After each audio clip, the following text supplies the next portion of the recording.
वालेकुम नाजरीन, मैं निसार मलिक ब्राइटर कश्मीर के लिए। आज बात करेंगे उज़्मा फ़ातिमा की। उज़्मा फ़ातिमा जो उड़ी की रहने वाली एक लड़की है, जिन्होंने एक बुक लिखी हुई है, war of the different emotions. जानेंगे उज़्मा से ही।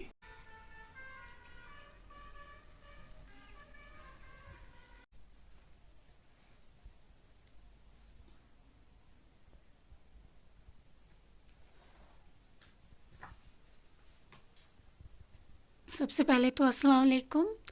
मेरा नाम उज़्मा फ़ातिमा है, मैं उड़ी परनपिलां की रहने वाली हूँ।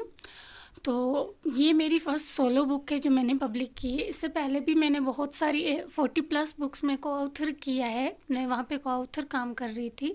तो ये मेरी फ़र्स्ट सोलो बुक है, वॉर ऑफ डिफरेंट इमोशंस। इस बुक के बारे में मैं ये कहना चाहूँगी कि ये बुक एक पर्टिकुलर थीम पे तो है नहीं, क्योंकि इसमें हमने डिफरेंट इमोशंस को बयान किया है, जैसे लव, पेशेंस, डिसअपॉइंटमेंट, स्ट्रगल और डिप्रेशन जैसे कुछ ऐसी चीज़ें जहाँ से मैं किसी को अपलिफ्ट कर सकती हूँ, कुछ फीलिंग्स महसूस करा सकती हूँ, उसके बारे में ये बुक मैंने लिखी थी। इसमें कुछ इमेजिनेटिव थॉट्स भी हैं, कोट्स भी हैं और पोएम्स भी, जो मेरे रिलेटेड तो नहीं है। हाँ, इसको रिलेट कर सकते हैं बहुत सारे लोग आपस में अपनी ज़िंदगी के साथ। तो इस बुक के बारे में यही है कि ये एक कलेक्शन है पोएम्स का। पहले मैं स्कूल लाइफ में अपने डायरी लिखती थी, तो उस समय पे डायरी को थोड़ा अजीब नज़रिए से देखते थे लोग।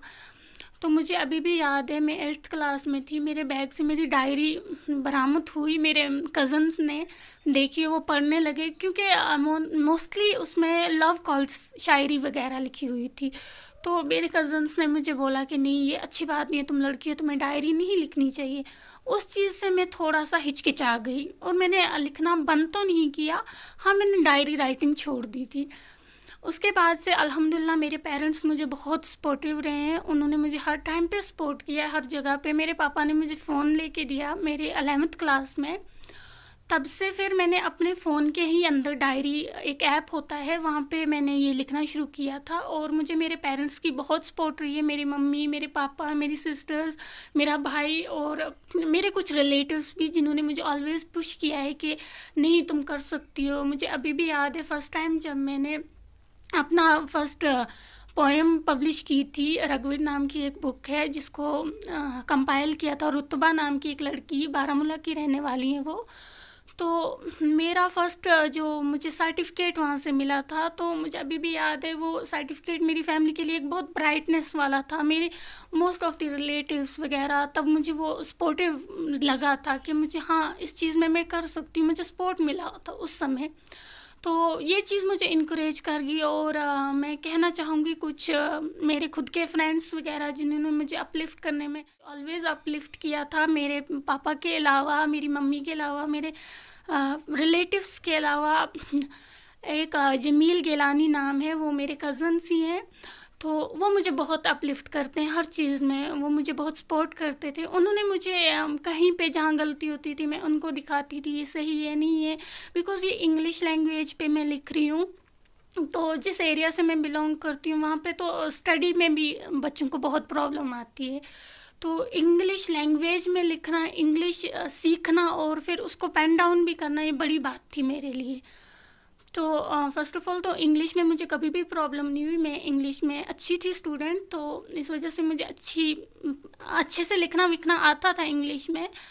और मुझे जमील भैया ने भी बहुत सपोर्ट किया, मेरी फैमिली ने, और मेरे कुछ रिलेटिव्स ने भी मुझे सपोर्ट किया। कुछ ने डिमोटिवेट किया था कभी-कभी जाकर के, नहीं इसमें क्या है, क्या कर रहे हो, ये वो, लेकिन नहीं सुना मैंने किसी का, और मैंने सोचा नहीं, जो मुझे अच्छा लग रहा है मैं वही पेन डाउन कर रही हूँ, मैं कुछ गलत, क्योंकि अगर आप हिम्मत हार रहे हो तो फिर आप गलत चीज़ों में इन्वॉल्व हो जाओगे।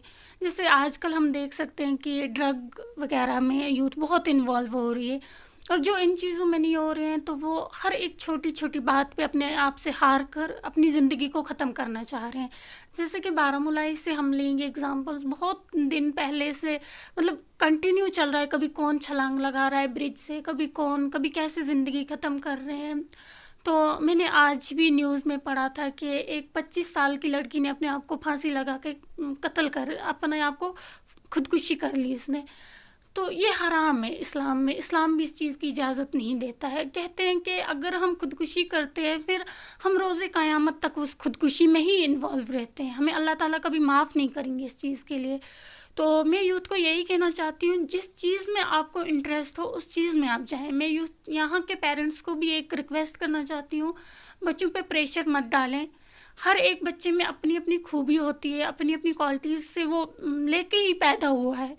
तो हाँ, कंपेयरिंग करना बंद कर दो कि नहीं वो बच्चा ऐसा कर रहा है तुम क्यों नहीं। हर एक बच्चा अपनी फील्ड में बेहतर है। तो मैं यूथ्स को यही कहना चाहती हूँ, मेरी फीलिंग्स को मैंने ऐसे पेन डाउन किया और मैंने बयान किया। मैं अपने फीलिंग्स को इस तरह से एक्सप्रेस करती हूँ पेन के थ्रू। वैसे ही आप भी, आप डिफरेंट डिफरेंट फील्ड्स में कर